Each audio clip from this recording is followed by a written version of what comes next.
সুপ্রভাত। Time plus ব্লগের আরেকটা নতুন দিনে তোমাদেরকে স্বাগত জানাই। তোমরা নিশ্চয়ই সবাই খুব ভালো আছো। আজকের ভিডিওটাতে আমি কিছু টিপস তোমাদের সাথে শেয়ার করব, যাতে ঘরবাড়ি পরিপাটি করে রাখতে আমাদের সাহায্য করে। প্রথমেই যে টিপসটা শেয়ার করব সেটা হলো বেড ক্লিন করে রাখাটা আমাদের প্রত্যেকের খুব দরকার। সকালবেলা ঘুম থেকে উঠে আগে যদি আমরা বেডটা ক্লিন করে নিই তাহলে দেখবে বেশ সুবিধা হয়। কারণ বেড ক্লিন না করে ঘরের বাইরে বেরালে অনেক কাজকর্ম করতে করতে না বেডটা ক্লিন করা হয় না।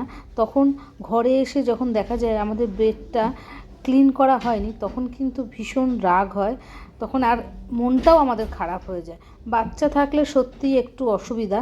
বাচ্চা ঘুম থেকে ওঠার পর তখনই যদি বেডটা সুন্দর করে পরিষ্কার পরিচ্ছন্ন করে নেওয়া যায় না, তাহলে কিন্তু অনেকটা কাজ এগিয়ে যায়। কারণ আমরা কাজ করতে বাইরে চলে গেলে ঘরে এসে আবার বিছনা তুলতে অনেকটা টাইম লাগে। আর সত্যি কথা বলতে কি, ঘরে বাইরে কাজ করতে করতে যখন শরীরটা ক্লান্ত লাগে, আমরা অনেকেই আছে বিছনায় এসে একটু রেস্ট নিই। সেই সময় বিছনা যদি তোলা না হয় বা বিছনা যদি অগোছালো থাকে, তখন কিন্তু কারুরই মন মেজাজ মোটেই ভালো লাগে না, তাই না? আর সকালবেলা বিছনা তুলে তারপরে ঘরের জানলা দরজা আমাদের সববারই খুলে দেওয়া উচিত। কারণ কি বলো তো, সন্ধ্যার পরে আমরা জানলা দরজা বন্ধ করে দিই। আর শীতকালে তো বেশিরভাগ মানুষই আমরা দুপুরবেলা জানলা দরজা বন্ধ করে দিই, সারা রাত সেটা বন্ধ থাকে। তাই সকালে উঠে যদি কারোর কোনো অসুবিধা না থাকে, তাহলে জানলাগুলো খুলে দিলে বেশ সুন্দর একটা ফ্রেশ হাওয়া ঘরের ভিতরে আসে। আর ঘরের পরিবেশটাই কিন্তু পাল্টে দেয়। শুধু হাওয়া কেন, রোদও বেশ ঝলমল করে আসে আর বেশ ভালো লাগে, জানো তো। বাইরের হাওয়া যখন ঘরে আসে, ঘরের পরিবেশটাকে একদম সুন্দর করে দেয়। আর শীত বলে অনেকের একটু পরে খুলতে ইচ্ছে হয়, তাতে কোনো অসুবিধা নেই। গরমকালে সকাল সকাল খোলা যায়, কিন্তু শীতকালে যদি কেউ চাও একটু বেলা করেই খুলতে পারো, এটা যার যার ব্যাপার। কিন্তু বাইরের হাওয়া আমাদের ঘরে এনার্জিকে একদম দ্বিগুণ করে দেয়, তোমরা খেয়াল করবে। আর বিছনা তোলার সাথে সাথেই আমার দেখো খাটের পাশে একটা টেবিল আছে, যেখানে আমরা আমাদের প্রত্যেকটা টেলিফোন মানে মোবাইলগুলো চার্জারের দিয়ে সাহায্যে চার্জ দিই। আর সেইগুলোকে আমি প্রথমে গুছিয়ে নিই, কারণ চার্জারের তার এদিক ওদিক ঝুলে থাকে, সেটা দেখতে মোটেই ভালো লাগে না। আর সেগুলো গুছিয়ে রেখে আমি এই টেবিলটাকেও সুন্দর করে পরিষ্কার করে নিই।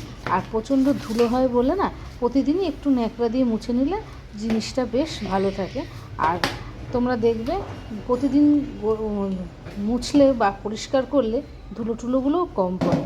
আর হাতে যখন ন্যাকড়া আছে, পাশে রাখা জিনিসগুলো অল্প করে একটু মুছে নিলে তো অসুবিধা নেই। তাই জন্যে আমি সেই কাজটা সুন্দরভাবে করে নিই। আর তারপরে চলে যাই জামা প্যান্ট ছাড়তে। আমার প্রতিদিনই বাসি জামা প্যান্ট ছাড়ার একটা অভ্যাস আছে, তাই জন্যে জামা প্যান্ট ছেড়ে নিই। আর আমি না চুড়িদার পরে থাকতে বেশি কমফোর্টেবল মনে করি, তাই জন্য আমি সেটাই পরি। নাইটি পরতে ভালোবাসি, কিন্তু আমি চুড়িদারটাই নিজের জন্য প্রেফার করি। আর বেশিরভাগ সময় আমাকে তোমরা সব কিছুর মধ্যে সালোয়ার কামিজই পরে থাকতে দেখবে। আর ড্রেসটা নিজেও যেমন চেঞ্জ করি, আমার ছেলেকেও আমি প্রতিদিন সকালে ড্রেস চেঞ্জ করা অভ্যাস করিয়েছি। আর ড্রেস চেঞ্জ করে আমি আমার শোকেসটাকে মুছে নিচ্ছি, কারণ ঘর থেকে বেরোবার আগে এইটাও একটু করে নিই। কারণ পরে এসে এটা আর করতে ইচ্ছা করবে না, তাই জন্য শোকেসটা গুছিয়ে নিই। কারণ রাত্রিবেলা একটু ক্রিম মাখি, তো শোকেসের উপর থাকে ওষুধের পাতা থাকে, সেগুলোকে জায়গায় রেখে দিয়ে ঘরের কাজ মোটামুটি দেখতেই পাচ্ছ কমপ্লিট করে ফেলেছি। আর এখন আমি ঘর থেকে বেরিয়ে যাব। ঘর থেকে বেরাবার পরেই না আমাদের যেটা দরকার, বা যেই জিনিসটা দরকার বললে ভুল হবে, যে জিনিসটা করি আমি, সেটা হচ্ছিল ডাইনিং টেবিল পরিষ্কার করে নিই। কারণ আমার ডাইনিং টেবিলটা দেখছোই একদম অগোছালো হয়ে আছে। প্রথমে ডাইনিং টেবিলটা পরিষ্কার করবো। ডাইনিং টেবিলের উপরে বসে চাটা খাওয়া হয়, বাটি টাটি থাকে, সেগুলোকে জায়গায় রেখে দেবো। আর আমার চেয়ারে বেশিরভাগ সময় এই দেখতেই পাচ্ছ গামছা মেলা থাকে। শুধু আমার কেন, এটা মনে হয় অনেক বাড়িতেই টেবিলের পাশে চেয়ার থাকলে এরকম টামছাগুলো মানুষ মেলে রাখে, সেইগুলোকেও সরিয়ে দিতে হবে। আর ডাইনিং টেবিলের উপর তরি তরকারি কাটি, চা বিস্কুট খাওয়া হয়, সেইগুলো পরে করে, তো তাই জন্য ডাইনিং টেবিলটাকে পরিষ্কারটা আমি আগে করে নিই, তাহলে পরে বেশ পরিষ্কার হয়ে যায় আর দেখতেও বেশ ভালো লাগে। ডাইনিং টেবিলের জিনিসপত্র এক জায়গায় গুছিয়ে রাখার জন্য আমি একটা প্লেটের মতো রেখেছি, তার মধ্যেই জলের বোতল, গ্লাস, তোমার নুনের পট সব এক জায়গায় রেখে দিই, তাহলে জিনিসগুলো এক জায়গায় থাকে, এদিক ওদিক এলোমেলো হয়ে যায় না। তারপরে ডাইনিং টেবিলটাকে একটু মুছে নিই, যেহেতু বিস্কুটের গুঁড়ো সবজি কাটার জিনিসপত্র পড়ে থাকে বলে ওটাকে একটু ন্যাকড়া দিয়ে সুন্দর করে মুছে নিই।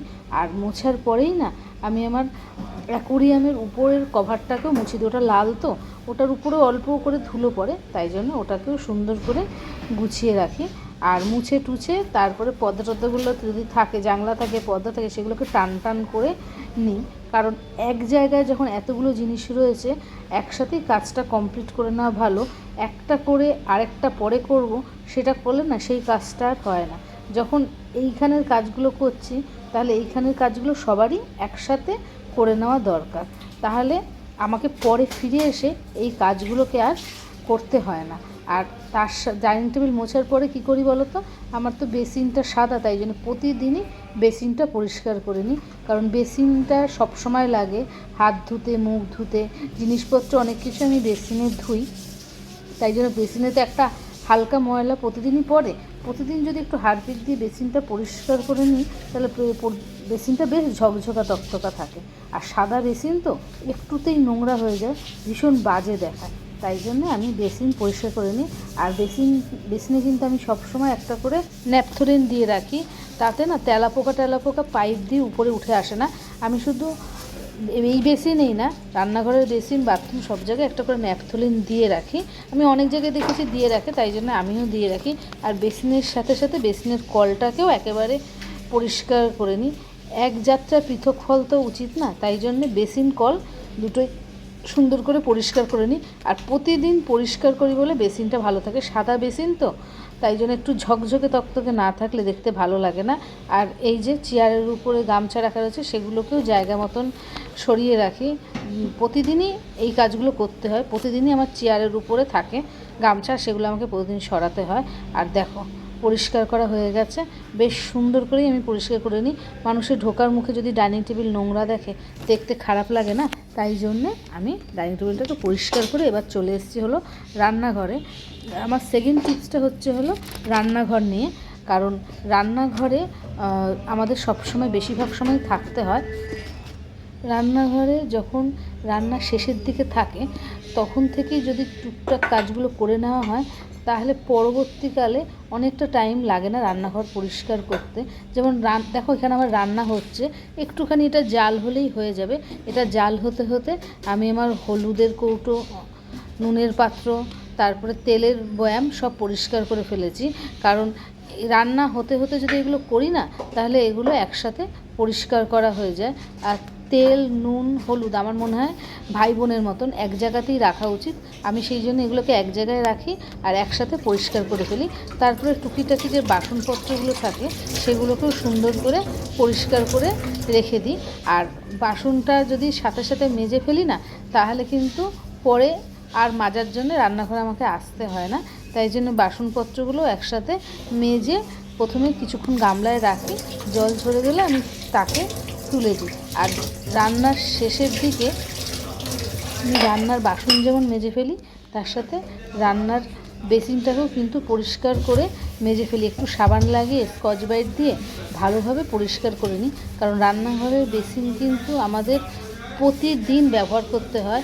আমরা কড়াই ধুই, বাসন ধুই, তাতে একটা তেল পড়ে, ভাতের ফ্যান উপর করলেও একটা তেলতেলা ব্যাপার আসে, আর জলের দাগ তো থেকেই যায় না, তাই জন্যে বেসিনটাকেও ভালোভাবে পরিষ্কার পরিচ্ছন্ন করে রাখাটা আমাদের প্রত্যেকের উচিত, তাই জন্য আমিও করে ফেলি। আর আমি যেমন মুখ ধোয়ার বেসিনে পরিষ্কার করি তখন তার কলটা পরিষ্কার করি, রান্নাঘর পরিষ্কার করার সময় রান্নাঘরের বেসিনের কলটাকেও একবার মেজে ঘষে নিই। কারণ রান্নাঘরের বেসিনের কলটা অনেকটা পুরনো হয়ে গেছে, কালারটা একটু নষ্ট হয়ে গেলেও জিনিসটা ভালো আছে বলে আমি এটাকে পাল্টাইনি। আমি আমার মতন স্কচ ব্রাইট দিয়ে পরিষ্কার করে রাখার চেষ্টা করি। কারণ রান্নাঘরের কলটাও আমাদের সবসময় হাত দিতে হয়, কলে তো একটু তেলতেলা হয় রান্না করতে করতে, তাই জন্য কলটাকে পরিষ্কার করে নিই। আর পরিষ্কার করার পর রান্নাটা তো শেষের পর্যায়ে থাকে, তখন আমি কিন্তু আমার মিটকেসটাকে ভালোভাবে মুছে নিই। প্রতিদিনের রান্না যদি রাখতে হয় তাহলে প্রতিদিনই মিটকেসটাকে আমার মনে হয় পরিষ্কার করে নেওয়াই উচিত। প্রতিদিন পরিষ্কার জায়গায় রান্না করে রাখাটা আমাদের পক্ষে ভালো। আর স্বাস্থ্যের জন্যও ভালো। আমরা তো জানি না রাত্রিবেলা কোনো পোকামাকড়ের মধ্যে ঢুকেছিল কি না, তাই জন্য মুছে নিলে তো ক্ষতি নেই। আর তারপরে মাজার বাসনগুলোকে আমি একটা গামলায় উঁচু করে রাখি, আর সেই বাসনগুলোকে আস্তে আস্তে ন্যাকড়া দিয়ে না মুছে তারপরে কিন্তু আমি স্টিলের র্যাকে রাখি। আমার নিচেও তাক আছে, সেখানেও কিন্তু আমি মুছে রাখি। প্রতিদিনের বাসন মাজার পর ডাইরেক্ট মানে র্যাকের মধ্যে রাখি না, মাঝে মাঝে কথাটা এক নাগারে বলতে গেলে একটু আটকে যাই, তাই না বলো? তাই জন্যেই আমারও একটু আটকে গেছিলো। যাই হোক, কথাটা হলো আমার রান্নাঘরের র্যাকটাকে পরিষ্কার জংমুক্ত রাখার জন্য আমি ন্যাকড়া দিয়ে বাসনগুলো মুছে তারপরে র্যাকে রাখি। নয়তো আমার রান্নাঘরের র্যাকটা জং পড়ে যাবে। আর এই র্যাকটা কিন্তু আমার 22 বছরের পুরনো র্যাক। যদি আমি জল সমেত বাসন রাখতাম তাহলে কিন্তু আমার র্যাকটা তাড়াতাড়ি জং পড়ে যেত, আর জং পড়ার জিনিস দেখতে তো খুব বাজে লাগে, তাই না বলো? তাই জন্যে আমি প্রত্যেকটা বাসন সুন্দর করে মুছে র্যাকে তুলে রাখি। আর যেই বাসনগুলো র্যাকে রাখতে পারি না সেইগুলো আমার এইদিকে তাক আছে, সেখানে আমি মুছে রেখে দিই। সব কিছু তো ভিডিওতে দেখানো সম্ভব হয় না, তাই জন্য সেটা আমি দেখাতে পারলাম না। দেখো, রান্নাঘর কিন্তু আমার একদম নিট অ্যান্ড ক্লিন হয়ে গেছে। রান্না করার পরে আসলে তাহলে কিন্তু এটা অনেকটা টাইম লাগতো পরিষ্কার করতে।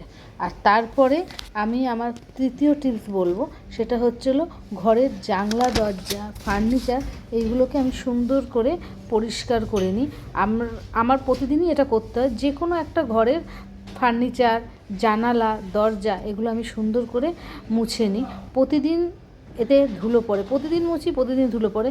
সব ধুলো একদিনে পরিষ্কার না করে প্রতিদিন যদি একটু একটু করে ধুয়ে ধুলোগুলো পরিষ্কার করে ফেলি, তাহলে নিজেরও ভালো লাগে আর পরিষ্কারও থাকে।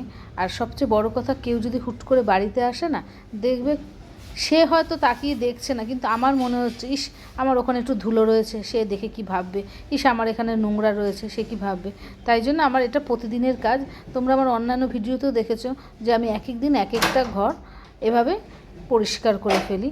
আর রান্নাঘরের কাজ সেরেই এই কাজটা করি, কারণ ঘরবাড়ি পরিষ্কার করে রান্নাঘরে গিয়ে রান্নার কাজ করলে নিজের গায়ে তো নোংরা ধুলো থাকে, সেইগুলো খাওয়ায় গিয়ে পড়তে পারে, রান্নাঘরে পড়তে পারে।